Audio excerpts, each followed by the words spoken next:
Mari kita bahas soal-soal di sesi 19.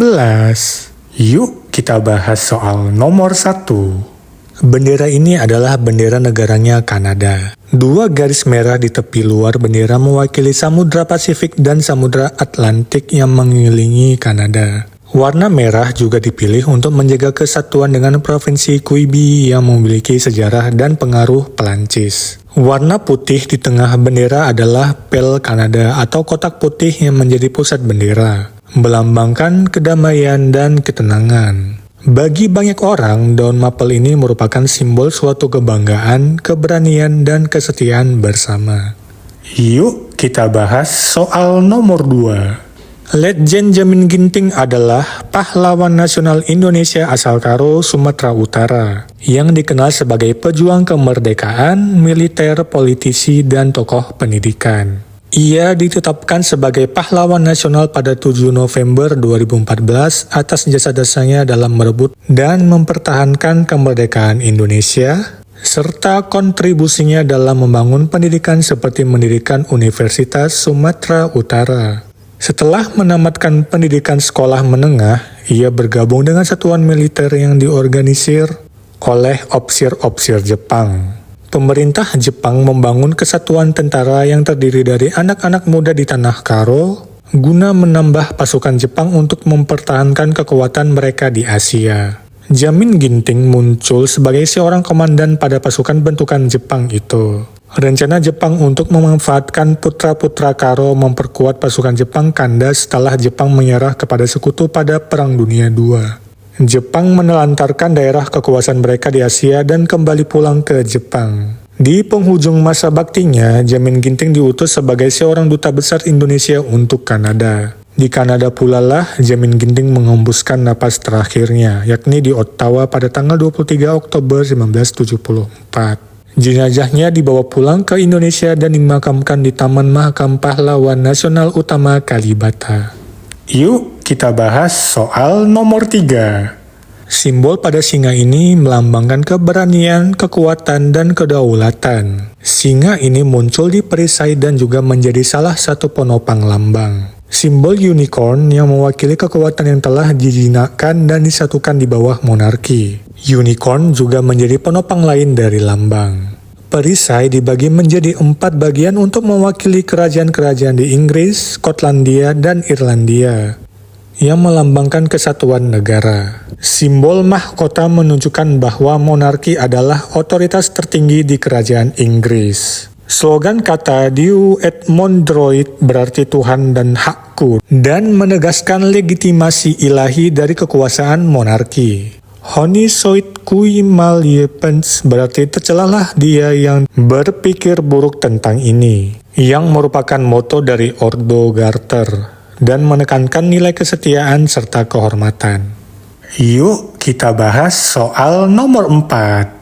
Belut adalah hewan yang bernapas melalui kulit selain menggunakan insang, yang memungkinkannya bertahan hidup di air yang kekurangan oksigen atau berada di darat untuk sementara waktu. Kemampuan ini ditambah dengan kemampuan bernapas melalui rongga mulut dan kantong mirip paru-paru, membantu belut beradaptasi dengan lingkungannya yang seringkali berlumpur atau mengalami kekeringan.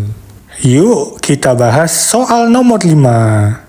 Ibu kota Jawa Timur adalah Surabaya. Kota ini merupakan salah satu kota terbesar di Indonesia dan dikenal sebagai pusat industri dan keuangan di bagian timur Pulau Jawa. Surabaya dijuluki kota pahlawan karena peranannya dalam perjuangan kemerdekaan Indonesia, terutama pertempuran Surabaya pada 10 November 1945, yaitu sejarah perjuangan arek-arek Surabaya, pemuda-pemuda Surabaya dalam mempertahankan kemerdekaan bangsa Indonesia dari serangan sekutu.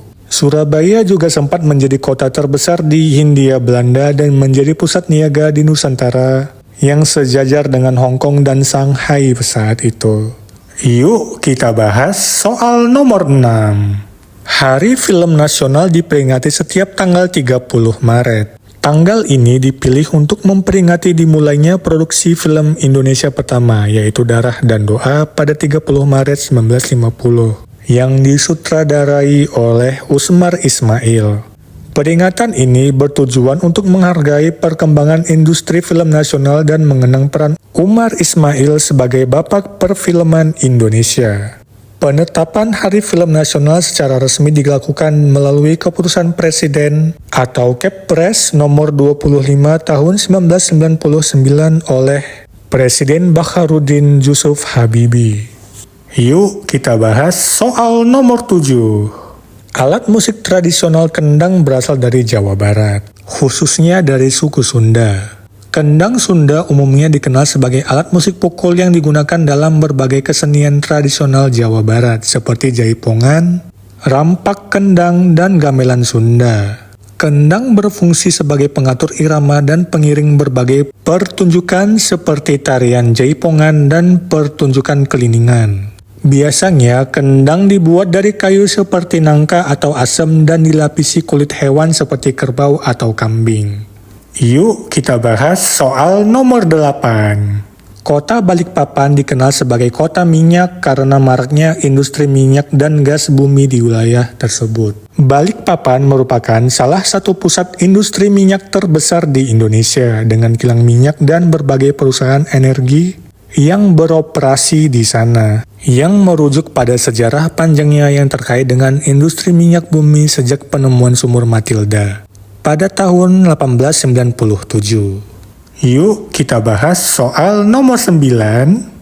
Rumah adat dalam Loka adalah kediaman raja-raja yang berasal dari Kabupaten Sumbawa, Nusa Tenggara Barat. Rumah dalam Loka atau Istana Sumbawa ini merupakan peninggalan sejarah dari Kerajaan Sumbawa. Istana dalam Loka dibangun pada tahun 1885 oleh Sultan Muhammad Jalaluddin III. Rumah adat dalam Loka berbentuk rumah panggung dengan ditopang oleh 99 tiang yang melambangkan 99 sifat Allah Asmaul Husna dalam ajaran agama Islam.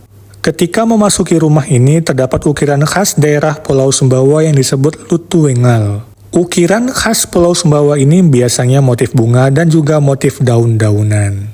Yuk kita bahas soal nomor 10. Pencipta lagu Kebiar-Kebiar adalah Gombloh yang memiliki nama asli Sujarwoto Sumarsono. Ia adalah seorang musisi legendaris Indonesia yang terkenal dengan lagu-lagu bernuansa nasionalisme dan kemanusiaan, seperti Kebiar-Kebiar yang diciptakannya pada tahun 1979.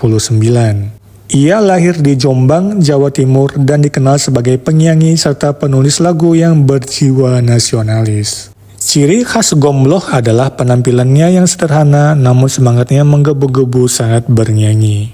Selamat kepada pemenang untuk di sesi ini. Kamu berhak mendapatkan uang tunai Rp150.000. Silahkan klaim hadiahnya sesuai dengan format yang sudah kami jelaskan di video paling awal kami upload. Dan pada peraturan yang baru, kemudian kirimkan ke email pada video sebelumnya ya.